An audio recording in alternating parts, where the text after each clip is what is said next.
अस्सलाम वालेकुम साथियों, मैं एक नई वीडियो के साथ आपके आगे पेश होने की जिसारत कर रहा हूं। मेरा नाम है डॉक्टर मोहम्मद कज़ाफ़ी और आप देख रहे हैं डॉक्टर मोहम्मद कज़ाफ़ी व्यूज़। मैं एक वीडियो लाइब्रेरी मुरतब कर रहा हूं यूट्यूब पे, ख़ास तौर पे न्यूरो सर्जरी के जो टॉपिक्स हैं, कुछ पेशेंट जो हमने देखे हैं उसके टॉपिक के हवाले से थोड़ा सा हम टॉपिक के हवाले से बात करते हैं और थोड़ा सा जो है हमने जिस तरह से मरीज़ को देखा होता है, जिस तरह हमें मरीज़ हमारा एक्सपीरियंस है उस मरीज़ पर, वो आपके आगे पेश करने की कोशिश कर रहे हैं।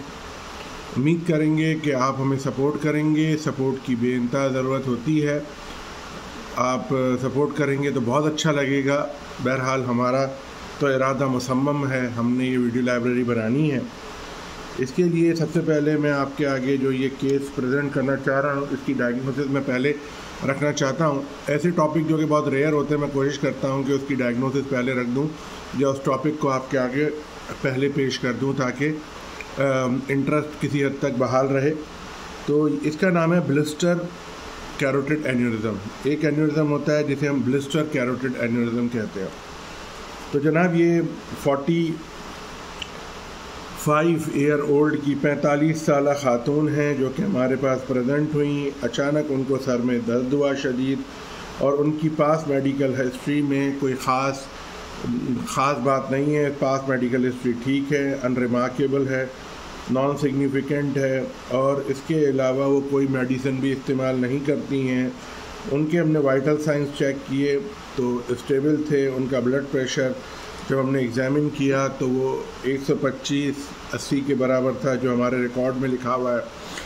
इसके अलावा वो थोड़ी सी ड्राउजी थी, थोड़ी बेहोश सी थी और उनका जो न्यूरोलॉजिकल एग्ज़ामिनेशन किया तो वो भी बहुत ज़्यादा अल्हम्दुलिल्लाह विद इन नॉर्मल लिमिट था। कोई ऐसी ख़ास बात नहीं है जो कि हम आपके आगे रखें, सिवाय इसके कि वो शदीद सर के दर्द के साथ हमारे सामने तशरीफ़ लाई थी। बात करने के लिए ये है कि हमने इनका सीटी स्कैन किया ब्रेन का, जिसमें हमने देखा कि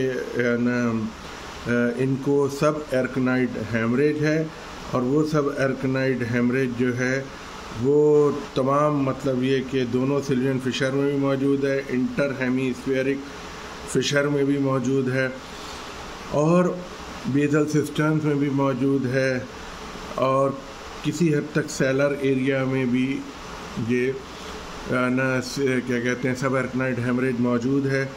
उसके साथ साथ उनकी थर्ड वेंट्रिकल जो है वो बलूनिंग हो रही है, यानी थर्ड वेंट्रिकल फैल रहा है, डायलेट हो रहा है और दोनों लैटरल वेंट्रिकल भी डायलेट हो रहे हैं, बलून हो रहे हैं।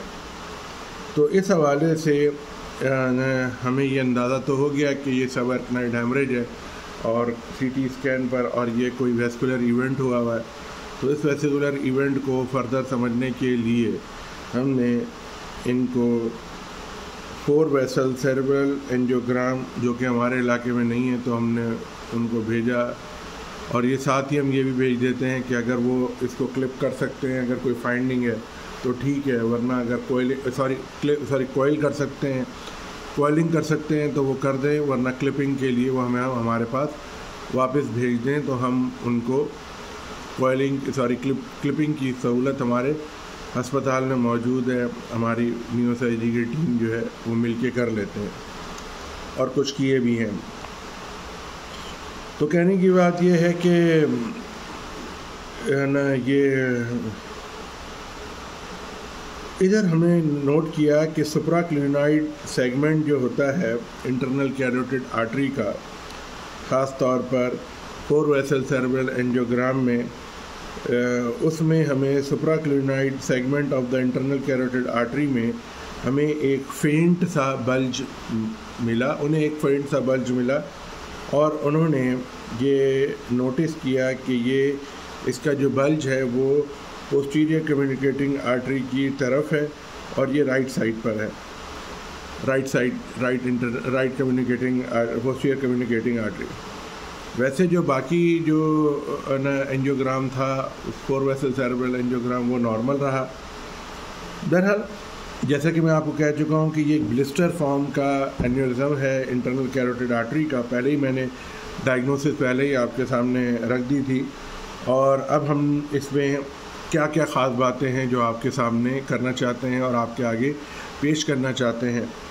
जनाब, जो पॉसिबल कॉजेज़ होते हैं सब आर्कनाइड हेमरेज के, उसमें ये है कि वैसे तो ना इसको अगर हम यूँ कंसीडर करें कि नेगेटिव एंजियोग्राम है तो भी गलत नहीं होगा, क्योंकि कभी कभी ब्लिस्टर कैरोटिड एन्यूरिज्म को डिफ़ाइन करना इतना आसान नहीं होता है, क्योंकि ये एक फेंट सा बल्ज मैंने जैसे जिक्र किया, जैसा कि उन्होंने हमें बताया था रिपोर्ट में, और हमने भी नोटिस किया उसकी जब हमने वीडियो रन की उसमें, तो हमें वो फेंट सा हमें बल्ज दिखा इंटरनल कैरोटिड आर्टरी में at the leg supraclinoid segment of the internal carotid artery में, ये राइट पोस्टीरियर कम्युनिकेटिंग आर्टरी के पास। तो इसमें हम क्या कर सकते हैं या क्या वजूहात होती हैं कि नहीं देख पा रहे। देखें, एन्यूरिज्म जो होता है वो कभी कभी आपको जो इनिशियल एंजियोग्राम होता है, शुरुआती एंजियोग्राम होता है, उसमें नहीं दिखता है। अच्छा, कभी कभी इनकम्प्लीट या सब ऑप्टिमल क्वालिटी की इमेज होती हैं। इमेजेस भी कभी कभी हमने अच्छी नहीं खींची होती हैं, हमारा मतलब कि रेडियोलॉजिकल एरर भी होता है। दूसरा हो सकता है कि एन्यूरिज्म काफ़ी छोटा हो, माइक्रो स्मॉल एन्यूरिज्म हो। और तीसरा ये थ्रोम्बोसिस हो गया हो एन्यूरिज्म का, जैसे ही सब आर्कनाइड हेमरेज हुआ हो। और चौथा जो है वो वेज़ोस्पाज़म उस एरिया में इतना हो गया हो कि वहाँ पर वो फिल ना कर रहा हो ब्लड से सही तरह से, वेज़ोस्पाज़म के सूरत में। तो और चौथा कि ये पांचवा कि हो सकता है कि ये एन्यूरिज्म का सब आर्कनाइड हेमरेज एन्यूरिज्म की वजह से हुआ ही ना हुआ। तो देखें, ये सब बातें बिल्कुल वजह होती हैं अपनी जगह, ये भी हमें नोटिस में करनी चाहिए अपनी। इसके अलावा दूसरी वजह ये होती है, मतलब कि ये तो मैंने वजूहात बताई कुछ आपको, थोड़ी और इसी टॉपिक पे बात करने के लिए कि pre truncal non aneurysmal SAH भी हो सकता है। Pre truncal non aneurysmal SAH। देखें, ये जो एंजियोग्राफिकली ऑकल्ट वेस्कुलर मॉलफॉर्मेशंस होती हैं, ख़ास तौर पे कैवर्नस मॉलफॉर्मेशन, मैं दोबारा बोल देता हूँ कि एंजियोग्राफी में ये ऑकल्ट वेस्कुलर मॉलफॉर्मेशंस होती हैं, ख़ास तौर पे कैवर्नस मॉलफॉर्मेशन में। तो ये जो होती हैं, ये ऑकल्ट मॉलफॉर्मेशंस जो होती हैं, ये है ना, क्या कहते हैं, वेस्कुलर मॉलफॉर्मेशन, ख़ास तौर पे कैवर्न, तो ये भी वजह होती है कि non aneurysmal angiography, non aneurysmal सब आर्कनाइड हेमरेज हो। दूसरा, कोगुलेशन डिसऑर्डर हो सकता है। तीसरा, ड्रग अब्यूज़, कोई कोकेन इस्तेमाल की हो। चौथा, सेरेब्रल आर्टरी की डिसेक्शन हो गई हो, यानी कि वर्टिब्रल ये इंट्राक्रेनियल जो आर्टरी होती है उसकी डिसेक्शन हो गई हो। इसके अलावा पिट्यूटरी एपोप्लेक्सी हो सकती है। तो ये तमाम वजूहात थी जिसकी वजह से आपको एन्यूरिज्म नज़र नहीं आता और सब आर्कनाइड हेमरेज नज़र आता है, हालांकि आपने digital subtraction 4 vessel cerebral angiogram किया हुआ होता है। अब मैं आगे बात कर रहा हूँ कि जो क्राइटेरिया हैं CT के pre truncal non aneurysmal SAH के, वो क्या है। देखें, जो ख़ास मरकज़ होता है हेमरेज का, यानी ख़ास मरकज़ कहाँ से हुआ है, मैं अब आपके आगे बात रख रहा हूँ कि CT में प्री ट्रंकल नॉन एन्यूरिज्मल सब आर्कनाइड हेमरेज है, और उसमें जो ख़ास मसले के मरकज़ है हेमरेज का, वो ब्रेन स्टेम से एंटीरियर है, आगे, यानी कि इंटरपेडिकुलर या प्रीपोंटाइन सिस्टर्न्स के एरिया में। तो ये है। दूसरा, ये एरिया में ज़्यादा हो, इस एरिया के इलाके में ज़्यादा हो सकता है, मतलब कि वो जो इस तरह के हेमरेज होते हैं pre truncal non aneurysmal SAH, ये यहाँ पर होते हैं, नॉन एन्यूरिज्मल प्री ट्रंकल यहाँ पे होते हैं। कहाँ पे, प्रीपोंटाइन में और क्वाड्रिजेमिनल इंटरपेडिकुलर सिस्टम। अच्छा, अब मैं आपसे बात कर रहा हूँ कि जो एक्सटेंशन होती है इनकी, जो anterior part of the ambient system या basal part of the Sylvian fissure, तो यहाँ पर भी ये एक्सटेंड कर सकते हैं। यानी कि ये सब आर्कनाइड हेमरेज सीपेज होता हुआ ये एक्सटेंशन हो जाती है anterior part of the ambient system में और basal part of the Sylvian fissure में भी होती है। और absence of complete filling of anterior interhemispheric fissure, कभी कभी क्या होता है कि कंप्लीट जो आपकी जो है ना फिलिंग नहीं होती एंटीरियर इंटर हेमीस्फीरिक फिशर की, वो ज़रूरी नहीं हो। जैसे इस पेशेंट में मैंने आपको कहा कि एंटी हेमीस्फीरिक फिशर जो है वो कम्प्लीटली फिल नहीं हुआ है सब आर्कनाइड हेमरेज से। और क्या क्राइटेरिया मिलते हैं? और क्राइटेरिया ये मिलता है सीटी स्कैन में, इस तरह को आप पहचानेंगे कैसे? ये सीटी स्कैन में ये जो बातें बता रहा हूँ ये चीज़ें होंगी तो आप पहचानेंगे। दूसरा, no more than a minute amount of blood in the lateral position of Sylvian fissure, मतलब कि थोड़ा सा आपको, मतलब कि एक माइन्यूट सा ब्लड तो आपको सिल्वियन फिशर में मिलेगा, लेकिन इससे ज़्यादा नहीं मिलेगा। तो ये भी ना pre truncal non aneurysmal SAH की शक्ल बता सकता है। इसके अलावा आपको फ्रैंक इंटरवेंट्रिकुलर हेमरेज भी नहीं मिलेगा, यानी इंट्रावेंट्रिकुलर हेमरेज नहीं मिलेगा। थोड़ा सा स्मॉल अमाउंट ऑफ ब्लड जो है वो ऑक्सीपिटल हॉर्न्स में मिल सकता है और न लैटरल वेंट्रिकल में वो थोड़ा बहुत दाखिल हो जाता है। तो ये सीटी के वो मैंने क्राइटेरिया बताए थे जिनको आप देखकर एक जहन में एक आप आइडिया लगा सकते हैं कि ये pre truncal non aneurysmal bleed का क्या वजह हो सकता है। ऐसे में हमने क्या ट्रीटमेंट करनी होती है, वो ये कि सीटी जैसे बता रहा है कि ये एक एन्यूरिज्मल सब आर्कनाइड हेमरेज जो होता है उसकी डिस्ट्रीब्यूशन, और ये सेटिस्फाई नहीं कर रहा। तमाम जो मेरे में बताया था उसमें सिल्वियन फिशर काफ़ी भरे हुए हैं, तो ये तमाम जो क्राइटेरिया मैंने आपके आगे रखे प्री ट्रंकल सब आर्कनाइड हेमरेज के, वो बताए इसलिए थे कि मेरे सीटी में ये चीज़ें एक्सप्लेन नहीं हो रही जो ये पेशेंट की सीटी है, लेकिन वो डेफिनेटली 4 वेसल सेरेब्रल एंजियोग्राम में इतने अच्छे से एन्यूरिज्म आइडेंटिफाई भी नहीं हुआ, सिवाय इसके कि एक बल्ज सा नज़र आ रहा है supraclinoid segment of the internal carotid artery में पोस्टीरियर कम्युनिकेटिंग आर्टरी के पास। तो इस रप्चर जो इंट्राक्रेनियल एन्यूरिज्म है, ये आप मतलब ये कि थोड़ा सा एटिपिकल सा है, थोड़ा नॉर्मल सा नहीं, मतलब कि नॉर्मल से ये तो होता ही नहीं, मतलब ये कि ये थोड़ा टिपिकल नहीं है, ऐसा मिलता नहीं है, थोड़ा सा डिफरेंट है, थोड़ा सा मुख्तलिफ है यहाँ पर। तो जनाब कहने की बात ये है यहाँ पर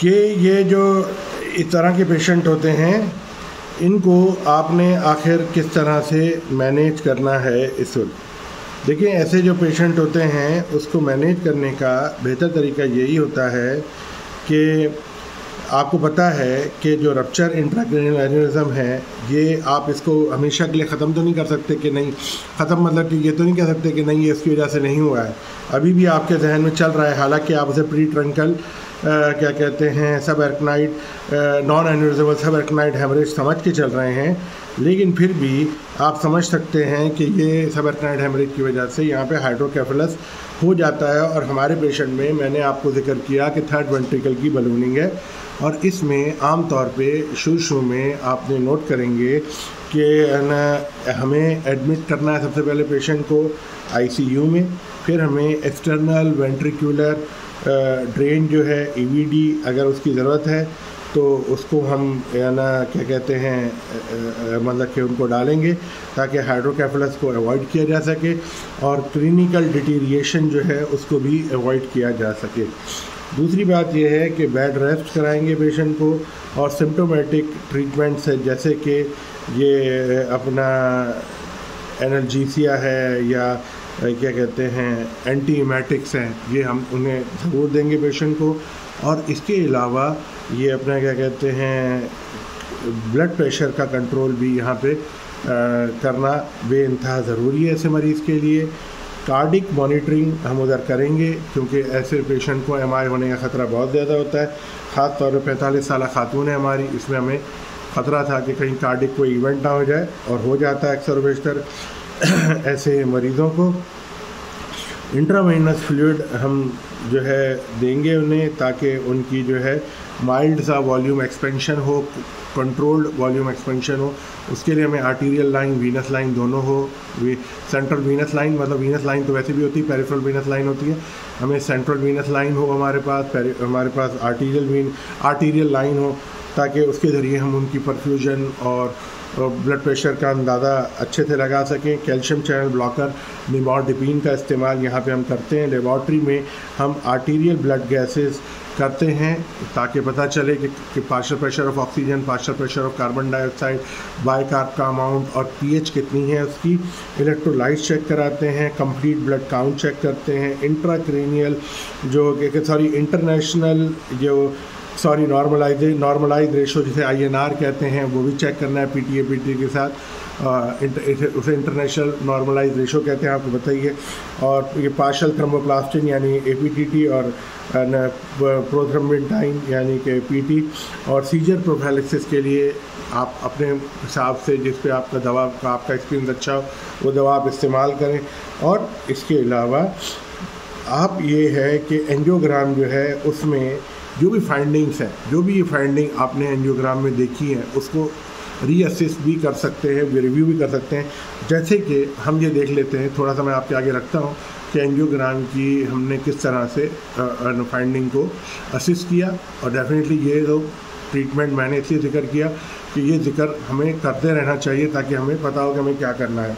देखें, जो राइट इंटरनल कैरोटिड इंजेक्शन होते हैं, ये जो होते हैं स्मॉल, आपने बोलस दिया या क्या कहते हैं ब्रॉड बेस्ड डायलिटेशन होती है, समझ लो anterior wall of the right internal carotid artery की। जब भी तो हमने कहा ना कि ब्लिस्टर है, ये जो राइट इंटरनल कैरोटिड इंजेक्शन जब दिया तो हमने क्या देखा कि स्मॉल बल्बस यानी बल्ब की तरह फूला हुआ, ब्रॉड बेस्ड यानी उसकी नेक बहुत ही ब्रॉड है, यानी नेक है ही नहीं, नेक मतलब कहाँ है, बस सिर्फ एजेस हैं, 2 एजेस हैं और उसके बीच में बल्ज हुआ है ऊंचा था, वो डायलिटेशन है। Anterior wall of the right internal carotid artery में, supraclinoid segment of the internal carotid artery में एरिया है पोस्टीरियर कम्युनिकेटिंग आर्टरी का राइट साइड पे। ये फाइंडिंग जो होती है ये हमें बताती है कि ये दरअसल रप्चर हुआ है bluster like internal carotid aneurysm. और ये जो एन्यूरिज्म होते हैं ये जाहिर करते हैं कि रैपिड ग्रोथ को और change in the shape of the case. तो कहने की बात ये है कि ये जो हमने डेफिनेशन आपके आगे रखी है, क्या कहते हैं, बहुत सारे जो यहाँ पर मतलब ये कि लीजन के हवाले से ये लीजन वैसे इतना कॉमन भी नहीं है, तो इसलिए इसको थोड़ा सा मैंने वजाहत के साथ आपके सामने रखने की कोशिश की है। ये जो ब्लिस्टर लाइक एन्यूरिज्म्स होते हैं ये कभी कभी छोटे भी होते हैं और बहुत ही मतलब ये कि फ्रेजाइल होते हैं, और दूसरा ये कभी कभी पेडंक्यूलेटेड में थोड़े से फूले हुए और बाहर की तरफ बल्ज हुए होते हैं। और ये समझ लें कि एक हेमीस्फीयर की तरह होते हैं, आधा गोला समझ लें कि बना हुआ होता है, एक्सपेंशन होती है और ये इसकी कोई ब्रांच नहीं होती और ये ब्रांचिंग साइड पर भी नहीं होते, मतलब कि इसकी कोई नेक नहीं होती और कोई ये ब्रांचिंग साइड पर भी नहीं होते। और यहाँ पर जैसे कि मैं बार कह रहा हूँ कि ये सुप्राक्लिनोइड सेगमेंट जो इंटरनल कैरोटिड आर्टरी का है और करीब ही होता है पोस्टीरियर कम्युनिकेटिंग आर्टरी के, वहाँ पर ये बल्जेस ऐसा आधा गोला सा बना हुआ और ये फटा और उसने ये सबएरेक्नाइड हेमरेज दिया। ये बहुत ही कमज़ोर इसकी वॉल होती है और न इसमें नेक तो आप पकड़ ही नहीं सकते। और हिस्टोलॉजिकली इसको देखा ये गया है कि इसको हम न आसान अल्फाज में सेक्युलर एन्यूरिज्म कह सकते हैं, या ये सेक्युलर एन्यूरिज्म की एक वैरायटी में आता है, blister aneurysm of internal carotid artery.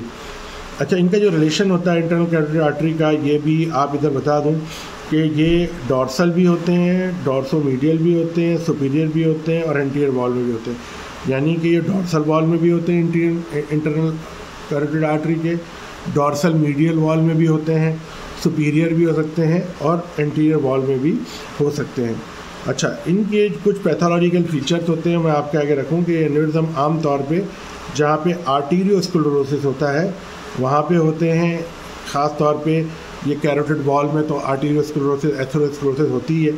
इसके अलावा ये जो अब्रप्ट टर्मिनेशन हो जाती है इंटरनल इलास्टिक लेमिना की, ये भी देखा गया है, क्योंकि यहाँ पर जहाँ पर भी इंटरनल इलास्टिक लेमिना नहीं होता है, एक वॉल का हिस्सा होता है जो कि वैसिल की वॉल होती है, वो जो इंटरनल इलास्टिक लेमिना जहाँ पे हर आर्टरी में ये नहीं होता, छोटी में कम होता है, बड़ी में ज़्यादा होता है, तो जो ये जहाँ पर भी ये ख़त्म होता है तो वहाँ पर एक थोड़ी सी जगह बन जाती है जहाँ पे प्रेशर जो है वो वॉल को फुला सकता है, वहाँ पे इलास्टिसिटी कम होने की वजह से, तो ये यहाँ वहाँ पर देखे जाते हैं। अच्छा, ख़ास तौर पे ये नॉर्मल और जो स्क्लेरोटिक कैरोटिड वॉल होती है जहाँ पे जंक्शन बनता है वहाँ पर ये होते हैं। इसके अलावा ये जो डोम जो होता है ये बना हुआ होता है फिब्रिनस टिश्यू का, और ये एडवेंटिशिया पे होता है, और आम तौर पे ये कोलिजिनस लेयर जो होती है सेक्युलर एन्यूरिज्म की इधर एब्सेंट होती है। यानी पे जब आप सेक्युलर वॉल को देखेंगे तो कोलिजन होगी नहीं, यानी कि और भी वीक हो गया। मतलब कि ये वो बातें बताई जा रही हैं जिससे इसकी वीकनेस जस्टिफाई हो रही है। पता चल रहा है कि एक वॉल है, वॉल के अंदर कोलेजन ही नहीं है, या इलास्टिन नहीं है, लेमिना इलास्टिन नहीं है, कोलेजन नहीं है। जब वो चीज़ें नहीं है तो आप क्या करेंगे, आप क्या समझ रहे हैं कि वहाँ पर ये मतलब ये कि मतलब कि वीक है बहुत ज़्यादा। अच्छा, जो डायसेक्शन होती है और जो इनफिल्ट्रेट्स होते हैं या इनफिल्ट्रेशन हो जाती है इस आर्टीरियल वॉल में, ये इन्फ्लेमेटरी सेल की, ये भी इसमें नहीं दिखती है आम तौर पे। अच्छा, दूसरा ये कि ये जो फ्रेजाइल वॉल होती है या पुअरली डिफाइंड नेक होती है या सर्जिकल एक्सप्लोरेशन पे हमें पता चलता है, और इसर जो क्लिपिंग जो होती है वो बड़ी ख़तरनाक होती है और बहुत ज़्यादा इंट्रा ऑपरेटिव यानी कि रप्चर का या पोस्ट ऑपरेटिव रप्चर का ख़तरा होता है जब आप इधर क्लिप लगाते हैं। क्लिप इसका लगा तो देते हैं लेकिन वो उसकी सर्टेनिटी बड़ी मुश्किल होती है। आप खुद समझ सकते हैं कि सिर्फ एक छोटी नेक को क्लिप लगाना और एक बहुत बड़े एरिया पे क्लिप लगाना, बड़ा क्लिप भी आता है, उसको पूरे के एरिया को क्लिप से मतलब बंद कर देना, वो कैसा है वो मैं समझता हूँ कि आप इसका अंदाज़ा बहुत अच्छे अंदाजे से लगा पा रहे हैं। अच्छा, इधर और क्या क्या मतलब कि न समझ लें कि सर्जिकल ट्रीटमेंट के हवाले से और क्या क्या मतलब कि कॉम्प्लिकेशंस हैं या कमज़ोरियाँ रह जाती हैं, वो मैं थोड़ी सी बता रहा हूँ आपको। ये ब्रिस्टल लाइक एन्यूरिज्म होते हैं, इनका बहुत ज़्यादा रिस्क बहुत ज़्यादा होता है अपना क्या कहते हैं ऑपरेशन के दौरान रप्चर होने का यानी फट जाने का, और इनके जो है बहुत ज़्यादा ख़तरा होता है कि वैसिल वॉल पर एक लेसरेशन थी, यानी बड़ा सा फटा हुआ एरिया नजर है, एक नुक्ते के बजाय एक बड़ा एरिया, एक छोटे होल के बजाय एक बड़ा एरिया फटा हुआ हो, तो ये भी इसमें बहुत ख़तरा होता है कि इंटरनल कैरोटिड आर्टरी पे लेसरेशन सी बन जाती है, और क्लिपिंग जो होती है वो कभी कभी करना बहुत मुश्किल होता है वहाँ पर, और कभी कभी 2 क्लिप अप्लाई करने पड़ते हैं, और बहुत ज़्यादा अच्छा मतलब कि सर्जन एक्सपीरियंस बहुत ज़्यादा चाहिए जो उसने इस तरह के केसेस डील किए हों, या फिर बीच में स्टंट डाल के फिर उसके ऊपर क्लिप लगाते हैं। वो एक मतलब कंबाइंड प्रोसीजर होता है कि एंडोवेस्कुलर कंबाइंड वो, या फिर मतलब कि इतना वक्त हो कि बंदा जल्दी से उस जगह पे स्टंट प्लेस कर दे और स्टंट के ऊपर वो क्लिप लगा दे। मतलब एक बड़ा ट्रिकी सा प्रोसीजर होता है, मतलब कि इसमें थोड़ी ज़्यादा मेहनत है, ज़्यादा एक्शंस करने हैं, ज़्यादा एहतियात से काम करना है। सुनने में चैलेंजिंग लगता है और बड़ा हीरोइक लगता है, लेकिन करना हकीकत में काफ़ी मुश्किल रहता है ये केस। अच्छा, दूसरी बात ये कि ये ज़रा मैं आपसे आगे बात करूं कि इधर जो सर्जिकल स्ट्रेटजी आप बनाते हैं या आप जो भी आइडिया करते हैं वो किस तरह से आप देखें। सर्जिकल स्ट्रेटजी तो आपको पता है कि टीरियोनल अप्रोच के थ्रू आप अप्रोच करते हैं, एक्सटेंड भी कर सकते हैं, जाइगोमा में एक्सटेंड कर सकते हैं, सुप्रा ऑर्बिटल फिशर तक एक्सटेंड कर सकते हैं, नीचे क्लिनोइड प्रोसेस तक, ये तमाम आप कर सकते हैं। उसको देख के आइडेंटिफाई करें मेम्ब्रेन ऑफ लिली किस्ट को, ताकि आपको पता चले कि कैरोटिड कहाँ तक है। अच्छा, ये जो सर्जिकल स्टडी में ये आपको करना क्या है, बेसिक बात थोड़ी बताऊं कि यहाँ पे opening of the Sylvian fissure करते हैं ताकि आप असिस्ट कर सकें कैरोटिड को और क्याज़मा के सिस्टर्न्स को।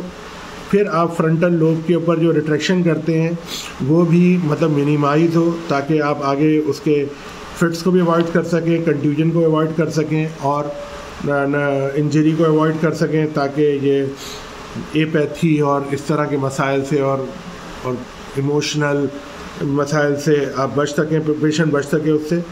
अच्छा, क्योंकि ये जो फ्रंटल लोब पे इसलिए भी ज़्यादा जोर लगाएं क्योंकि फ्रंटल लोब के करीब ही वो आपको फ्रंटल लोब में ही मतलब के करीब ही इंटरनल कैरोटिड आर्टरी की वो डोम मिल सकती है, वो जो हेमीस्फीयर सा बना हुआ है, वो सैक्यूल सा बना हुआ है, वो ब्लिस्टर सा जो बना हुआ है।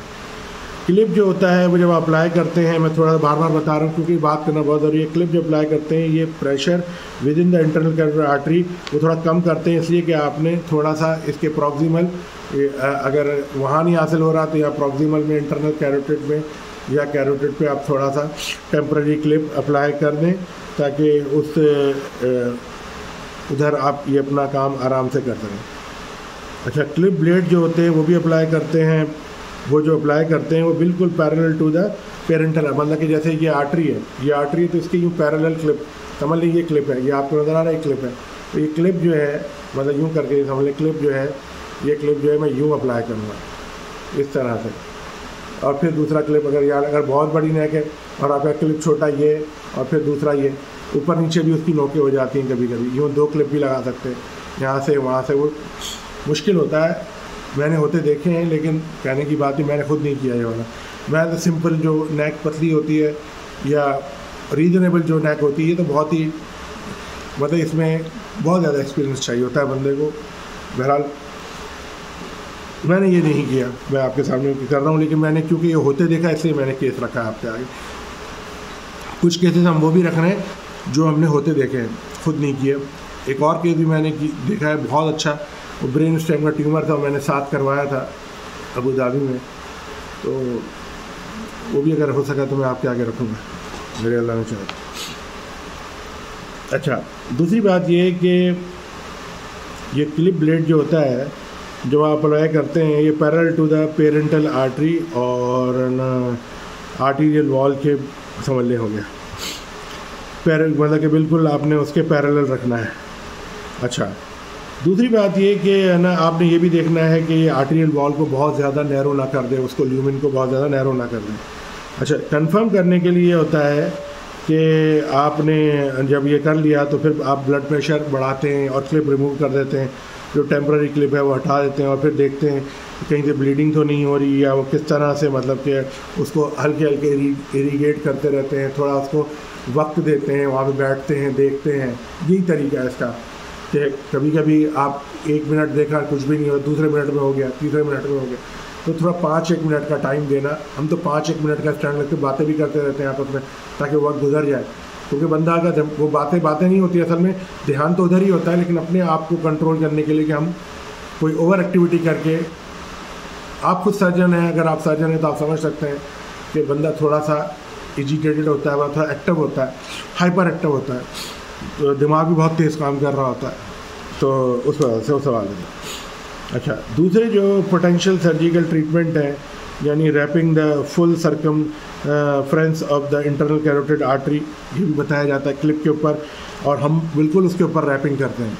हम सर्जिसेल की रैपिंग भी करते हैं, हम उस पर जो स्पंज स्टॉन होता है उसकी भी रैपिंग करते हैं। वो दोनों रैपिंग हम करते हैं ताकि वहाँ थोड़ा सा फाइब्रस टिशू बन जाए, ताकि वो एरिया थोड़ा सा मजबूत हो जाए। सिर्फ और सिर्फ हम क्लिपिंग पर भरोसा नहीं करते, रैपिंग कर देते हैं full circumference of internal carotid artery की और अप्लाई करते हैं वहाँ पे जो कि क्लिप होता है वो वाला जैसे बताया। और ये क्लिप जो होते हैं ये जो रैपिंग के साथ हम इस्तेमाल करते हैं, ये आपको बड़ा इसमें एक डेक्रॉन से आता है, एक चीज़ आती है डेक्रॉन, वो भी आप उसके साथ भी इस्तेमाल कर सकते हैं। वो बीच में डालते हैं, यानी बीच में डेक्रॉन होगा, फिर डेक्रॉन के साथ वो क्लिप करते हैं। वो फाइब्रस टिशू नहीं पैदा करता बल्कि वो उसे करता है, उसके ऊपर जो रैपिंग होती है वो दूसरी होती है। बहरहाल जब ये केसेस आपको अगर इसकी इन्फॉर्मेशन भी है तो ये आपको करने में काफ़ी मदद देंगे, और कम से कम इम्तिहान देने में तो बहुत ही मदद देंगे। ये टॉपिक आपको इम्तिहान देने में बहुत मदद देगा। अगर आप कहीं अच्छी जगह पर वो आपको एक्सटेंड करते हुए ले गया एग्जामिनर, तो आप और डिस्कशन के दौरान कॉन्फ्रेंसेस में ये आप सुन के जाएंगे वीडियो, आपको बहुत फ़ायदा होगा। अच्छा, इसके अलावा ये जो स्टंट प्लेसमेंट होती है, जैसे मैंने आपको जिक्र किया, ये अलोन भी की जाती है, विद कॉइलिंग भी की जाती है, और ये मतलब कि वो तरीका है जिसके थ्रू आपको मतलब कॉइलिंग वाला मैंने तरीका बताया, और क्लिपिंग में भी कुछ लोग इस्तेमाल कर सकते हैं और करते हैं। हमने अभी तक नहीं किया वो स्टंट वाला, लेकिन हमने 2 क्लिप एक साथ लगाए थे आगे पीछे और उसके ऊपर रैपिंग कर दी थी, तो अल्हम्दुलिल्लाह पेशेंट ठीक रहा, ठीक से बना दिया कि रीब्लीड नहीं किया। डेफिनेटली पेशेंट को इतनी बड़ी एक्सटेंसिव सर्जरी में वो 100% तो फिट नहीं हो सकता, लेकिन फिर भी बेहतर ज़रूर हो जाते हैं। ये आप समझ सकते हैं अगर आप इस फील्ड से ताल्लुक़ रखते हैं, और अगर आप इस फील्ड से ताल्लुक़ रखते हैं, मरीज़ हैं, तो भी आप अच्छे से समझ सकते हैं। अच्छा, ये जो है, ये जो क्या कहते हैं, रीडायरेक्टिंग होती है इस तरह से। अच्छा, दूसरा जो ऑप्शन है, जो कि मुश्किल तरीन ऑप्शन है, बात की जाती है बाईपास भी किया जा सकता है, जो कि एक काफ़ी ठीक ठाक प्रोसीजर है। अच्छा, आगे चल के मैं आपको बता रहा हूँ कि ये जो बाइपोलर कोगुलेशन होती है, ये भी कम यूज़ की जाती है ताकि वो डोम को थोड़ा सा ऑगमेंट किया जा सके। तो जेंटली बाइपोलर तो वो डोम जो होता है वो सिकुड़ जाता है। बाइपोलर के ज़रिए आप जब हल्का सा बाइपोलर रखेंगे तो हल्का सिकुड़ना शुरू हो जाता है। जब वो सिकुड़ जाता है तो आपके अच्छा, progress is related to the clinical status. देखें, ये जो एडमिशन पे आपने किया, क्या आपकी Hunt and Hess clinical classification थी, क्या आपकी फिशर क्लासिफिकेशन है, तो मैंने आपको बता ही दिया था इसका। बहरहाल, चूँकि ये जो इंट्रा ऑपरेटिव या पोस्ट ऑपरेटिव ब्लीडिंग का चांस होता है, प्रोग्नोसिस जो होती है, ये अगर दोबारा ब्लीड हो जाए तो फिर तो बहुत ही वर्ष हो जाती है, ख़ास तौर पे सेक्युलर टाइप ऑफ एन्यूरिज्म में, क्योंकि दोबारा करना तो कॉइलिंग या क्लिपिंग बहुत मुश्किल काम है। बहरहाल, ये केस मैंने आपके सामने रखने की जिसारत की है। इतना बहुत ही ज़्यादा इंटरेस्टिंग भी है उन लोगों के लिए जो इस फील्ड में पसंद करते हैं, कुछ लोगों के लिए नहीं भी है। यार, मैंने कोशिश की, उम्मीद करता हूँ आपको पसंद आया होगा, और उम्मीद करता हूँ कि आप हमें पसंद करेंगे, लाइक करेंगे और सब्सक्राइब करेंगे और हमारी हिम्मत अफजाई करेंगे, जिसकी हमें बेइंतहा ज़रूरत है। बहरहाल, इस बात की तसल्ली मैं भी आपको दिला दूँ, ये काम चलता रहेगा इंशाअल्लाह।